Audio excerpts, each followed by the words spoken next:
জুলাই সনদের বিষয়ে সরকারের অবস্থান নিয়ে হতাশা আক্ষেপ প্রকাশ করেন বক্তারা।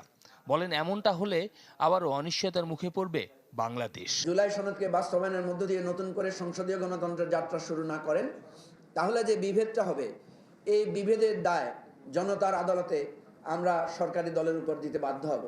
এই বাংলাদেশকে আমরা পুরনো ফেসিবাদের কাঠামোর দিকে আমরা ফিরে যেতে দেবো না। কারো কারো মতে জুলাই সনদ বাস্তবায়ন প্রশ্নে আদালত যে রুল জারি করেছেন তা ইখতিয়ার বহির্ভূত। বলেন কোনো পক্ষ এখনই ইউনূস সরকারকে অবৈধ বলছে, সময়ের ব্যবধানে তারাই বর্তমান সরকারকে অবৈধ বলা শুরু করবে। গতকালকে দেখেন না, একটা পত্রিকায় লিখেছে ইউনূস সরকারকে অবৈধ সরকার, এবং আমি শিওর আগামী 1-2 মাসের ভিতরে বর্তমান সরকারকে অবৈধ সরকার লেখার লোকও রেডি হয়ে বসে আছে।